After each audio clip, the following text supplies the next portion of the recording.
what y'all are doing out there, but we got in trouble. So, the other thing No more line dancing at the breaks. And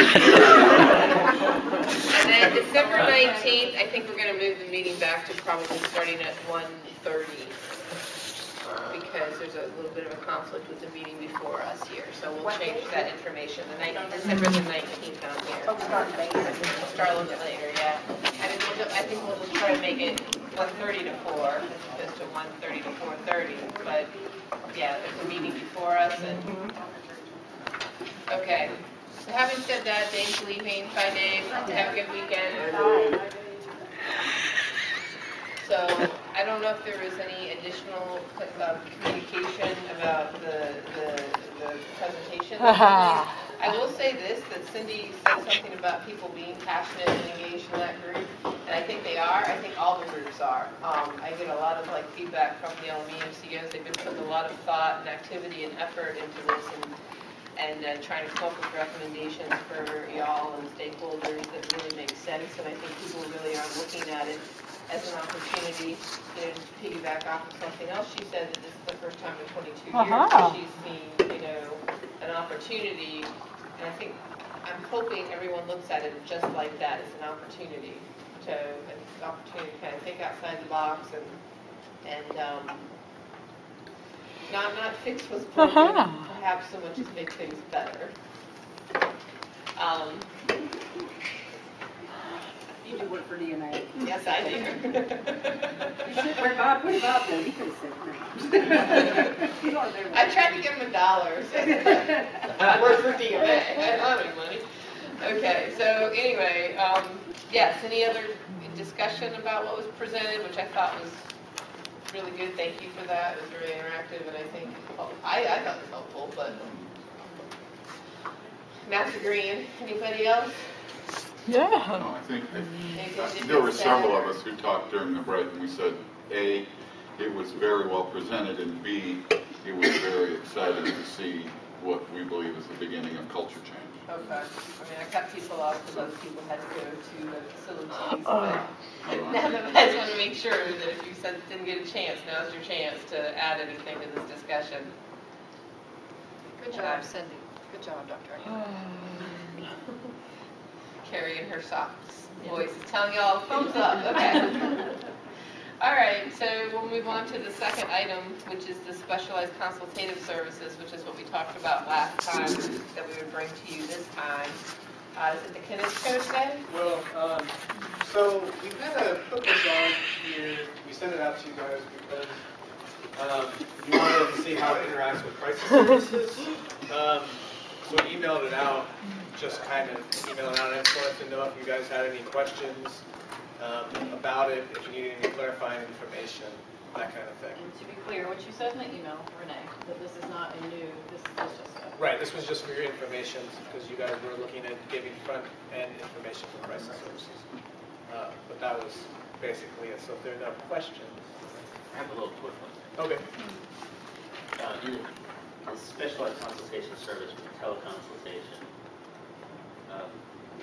does it allow for psychiatric to be part of that?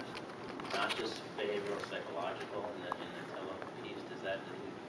Well, that would probably be more active, would probably be more applicable to the B3 psych consultation service than it would be for this service. and this is generally used to develop plans, a behavior plan, or to get consultation to inform the services versus an actual direct psychiatric consultation. Peer-to-peer. And so in our telepsychiatry policy, we don't have a telepsychiatry policy, we have a telemedicine policy. Yes. And we don't have people. Right. So No idea. it's owned by the medical side of the house. So I But see. we are talking to them about how flexible we can use that for. I think there's a lot in that number 9. There's just tremendous opportunity there to use that for crisis, with or without medical, psychiatric. And I guess I didn't realize that was part of the specialized consultations. Maybe we can do that. I mean, there's parameters around that, especially regarding HIPAA, for instance, that we would have to include with the definition then. Like, for instance, you can't Skype it'd have to be some kind of a secure. Yeah. That technology is fairly readily available. Doesn't require Absolutely. too much fancy hardware. But we would probably have to add some parameters around that if that's something we wanted to I add. just think that there's so much potential for consulting in distance areas for behavioral or subacute crisis or big-time crisis. So what happens now, like, if we are doing the service, Dr. Myers is consulting with you, and he's the one billing now, that's what happens now, I think. That's part of the behavior plan development. And He's so built and he's building. this service, right? Yep. Um,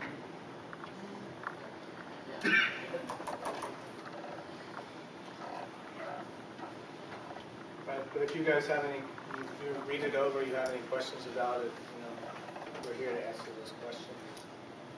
So we're not rewriting this one yet? Not at this time. I mean, that might come up, but this was just to Well, send do we out. need to, send it though? out. If you have suggestions, please send them. Yeah, I mean, I think that what, I said it last time, that the concerns with this service is always capacity, from what I hear from the NCOs and folks out there, and that is because a psychologist or professional who's administering the service cannot clinically supervise, technically, another provider's cases. So we've somehow got to work something out there. The other issue, I think, frankly, is when you have a rec therapist being paid the same rate as a PhD level psychologist, that's problematic. And so we need to talk about, I don't know, if it's tiers or types of certifications. I mean, I value rec therapy very much. I think it's important putting those folks within the same level of professionalism, if you will. There are two different services. One is writing your behavior plan, you know what I mean? I think that's an issue there. Other than that, I think, we provide a lot of it, and I think it is a solid service, with those being a couple of barriers.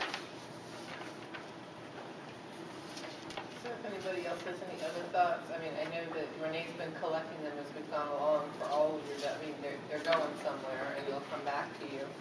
So if you have any other thoughts about this, shoot me a, we'd be happy to hear from Send it to Renee. you. Yes, I will.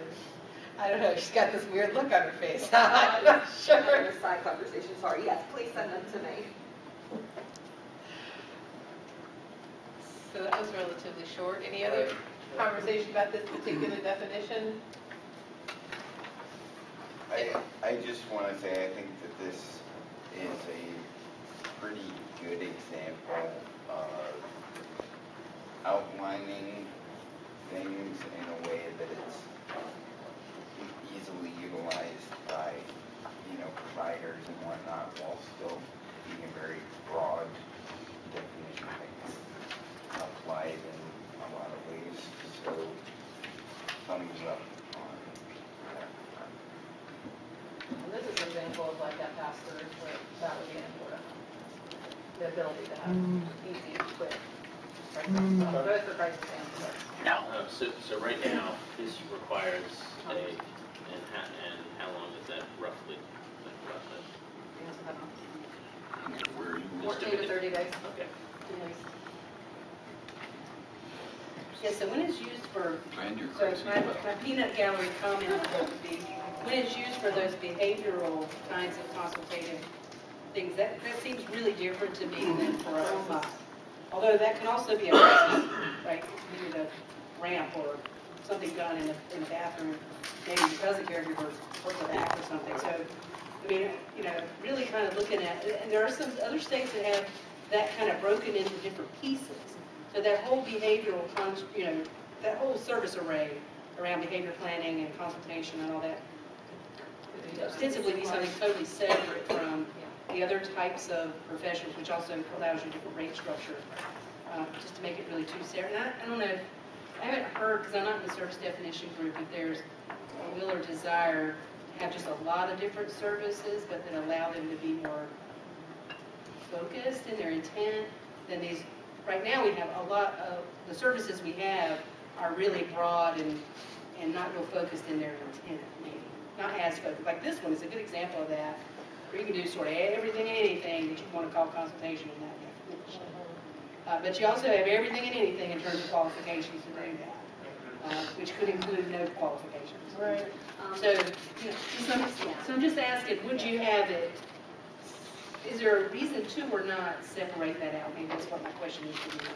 I think given the fact that you have the ability to do the rate setting, and it does say that the certification has to be appropriate for what is being provided, I don't know if you need to separate it out.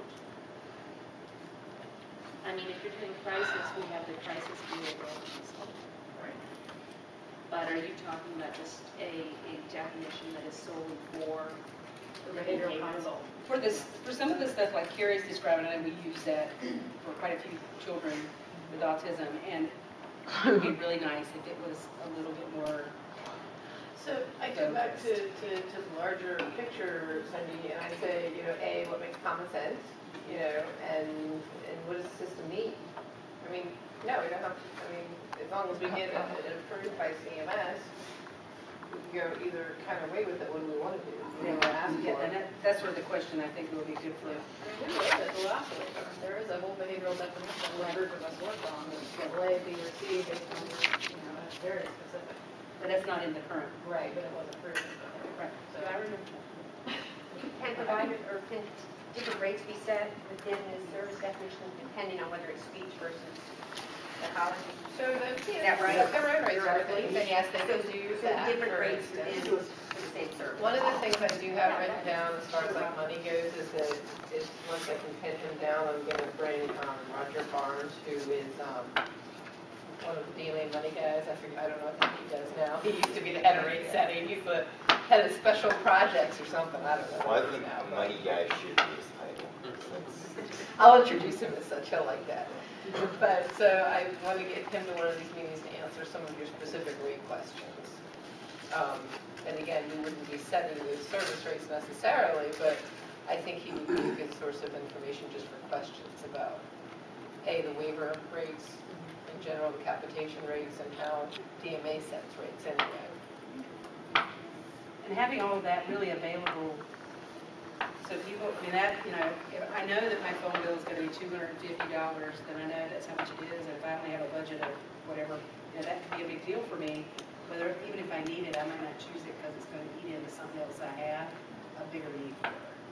And so I think making sure that, in the spirit of what Matthew was saying earlier, that people can look at that at any time and know where they are on their account or budget or whatever is going to be really important. Did you see the guy at NC5 that was like the electronic health record guy? They have that capability out there. It's pretty cool. I know they do, it's just, They have a lot of cool stuff, yeah. I've seen the guy start using it. Yeah. And I mean, I understand that there's some intricacies involved in getting it set up the right way and everything, but, with privacy. But having said that, if we could actually do that, it would be so much better for everybody involved. So, we're going to end plenty early from the looks of it. Was there any other business? Bob Collins requests? Anything specific you want us to bring to you next time? I'll bring the money guy if I can pin him down, but other than that, any other requests?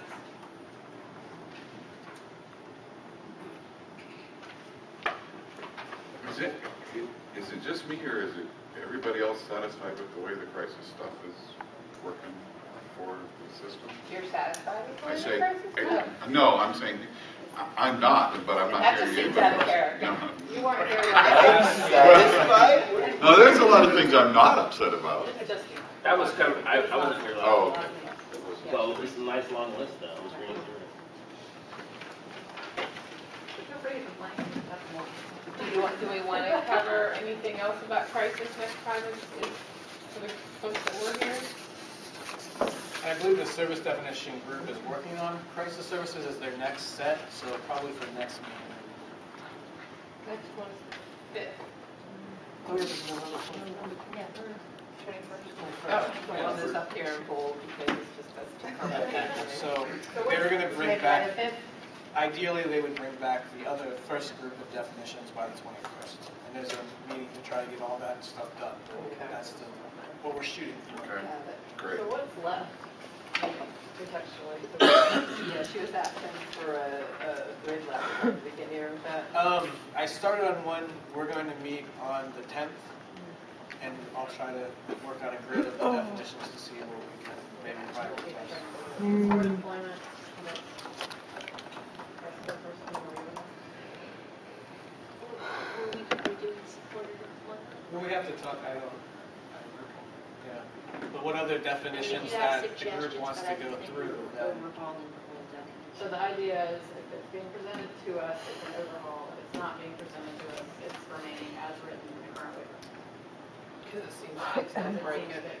We'll bring, if there are comments that come in or suggestions, we'll bring them here and make changes. But there were some that very clearly were not, like the integrated support definition that didn't exist before.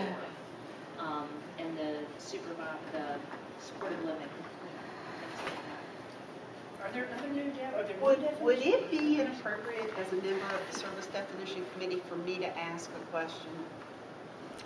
Because I've got to be at this meeting with Kenneth on Monday. No, it's not all. What we would love, here's what we would love to do, but I would love your feedback before Monday so we could be sure we are doing what you need us to do. What we would love to do is have you go through what exists now, tell us what you like, tell us what you don't like, because it is more productive if we are building information from what you want changed or morphed. So one of the things that we would like, and maybe this can go out by email, but we've basically done a diagram of here are the goal areas that we need services. Tell us what's there, tell us what's missing, that you think there's nothing to address, what's working, what's not working, and then what we want to do, pull that back, work on drafts, bring you the drafts so that you can do the reviewing and the proofing, and then we take your feedback back and make a final draft that can come back to you. Is that a workable process for you guys? Does that make sense? What are we missing from that? Because About an extra 8 days between now and Monday. yeah, I know. But you know, that's okay, Mike. I got to work on this all weekend anyway, so I'm not worried about that. What I'm worried about is how to get you what you need. Those of you who have worked with me before know I require structure. So I need to know that we've got a system and structure. We're producing what you need, and then we're giving DMA and DMH a final work product that is going to work for them. Well, Andrea, the comments that have been sent out in the definitions that have been presented here before, Right. Renee will be sending those out today. They were to come in today to her, and I asked her if she would just send them to the definitions group instead of sending them to me. Yeah, and then I that'll be said perfect. that she would just send them to the group. Yeah, what we're And trying we to would do have them. is do them in groups of 3 or in manageable groups so you can manageably review them. But we also want to do them in groups that are logical, because a lot of these definitions touch on each other, and we need to really do an evaluation over, are things crossing over in a way that's not logical? Is there something missing? You know, what do we need to do? So what else am I missing that we need to tell the group you need to make this successful? What time are you meeting on Monday? 10. Well, Yeah, I think it'd be preferable if you get us some feedback by then. I mean, but- you but- can but email that's me certainly all what the I'm time. saying. That's not a problem. Yeah, I mean, what Just I, call them into the consortium meeting. there we go. What I was, why don't we just open it that way? I'm just kidding. Yeah, this is not a one-time meeting, and I don't want to portray it that way. We've been meeting for a long time. But what we need is to know that the structure we are following is going to work for you. And then if you need information to come out to you electronically more quickly than waiting to the next meeting, you know, we can certainly work with DMA and DMH around that. And was the structure that we gave you last meeting with those questions, did you guys find that helpful? Yeah, especially. So, And then a broad comment. That paragraph, that is perfect. Okay. Right. Without doing that first. Great, okay.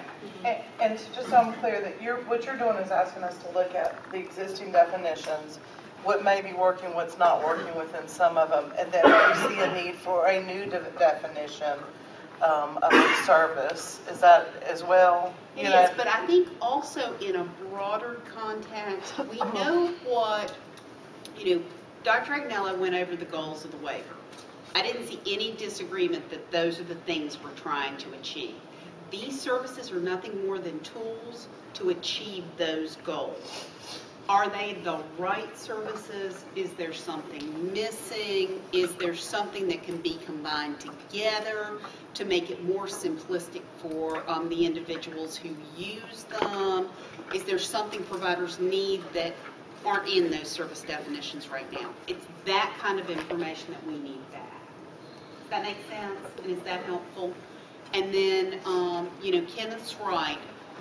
We're working on a grid so that you can see the ones that are done, the ones that are in progress, where they are in progress, because that's real important for both the work of the committee and for you guys to see kind of where we're going. We will be addressing all the comments that have been gathered on the 6 definitions that have been presented so far. You will be using those comments on Monday. Right. And if you have additional comments, send them in. We will compile those definitions and then we present it again, further comments, and then final. And please go ahead and send them to me. I'll be in the office bright and early Monday morning, and I'll make sure that the definitions group gets them. So at this point, then, there are no, aside from what we've already reviewed, there are no new definitions being considered. Not that we've discussed, but we need to know if, and again, I think we need to think in context of looking at those goals. What have we got? What's missing? Where do we need to go next? If I could just throw this out, because I'm not going to have a chance before Monday morning since I'm in Weston to get there to get you any feedback. But like, for example, one of the things we talked about at our MCO level is that there is a service that lies between habilitative and, say, respite or personal care. But there isn't anything that exists right now. So what you're doing is asking about, like, that, addressing some of the social nature, some of the things that happen that's not really falling into the home and community, in-home skill building, those types of things, So if there's a need for a definition that really is addressing those types of support needs. Right. So Something for we can do. example, you've reviewed integrated support. That is a combination of both in-home skill building and personal care. Is it broad enough to do what you're describing? Are there tasks that are missing that maybe need to be defined in that definition that's going to make that extremely flexible so people don't have to worry about, I'm clocking in 15 minutes of training and then I'm going to clock in 15 minutes of personal care, because that's not the way people's lives ought to be. So does that work? So, and I just say that the other thing I'd just like to piggyback on that with is, like, so you're saying there's a gap or continuum. Is there some way we can tweak an existing definition rather than try to create a new one? Because, as the holder of the ever-dwindling checkbook over here, we just have to make sure that whatever happens is also going to stay cost-effective. Right. So. By cost effective, you really mean cost neutral. Cost neutral. Thank you. Back on the payroll. You must have been like channeling Tara Larson today. Is that what this is? You had some kind of mind meld thing. His office and hers used to be really, really close. I'm just old and have been through lots of system change. Although we want to change and be innovative and all that other stuff, and that's all valid, we also can't just put in 50 new definitions. Not that anybody's suggesting that, but just want to remind you of those parameters. Yes, ma'am. I think there is a service definition missing. I describe Katie as having 3 types of service needs. She needs personal care, which I describe simply as things that are done to or for her. And she doesn't even have to be present. because you're never going to convince me that those group homes are doing laundry with everyone standing there at the machines. So personal care, things that are done to or for her. Habilitative, things that are done with her so that she has an active, involved life.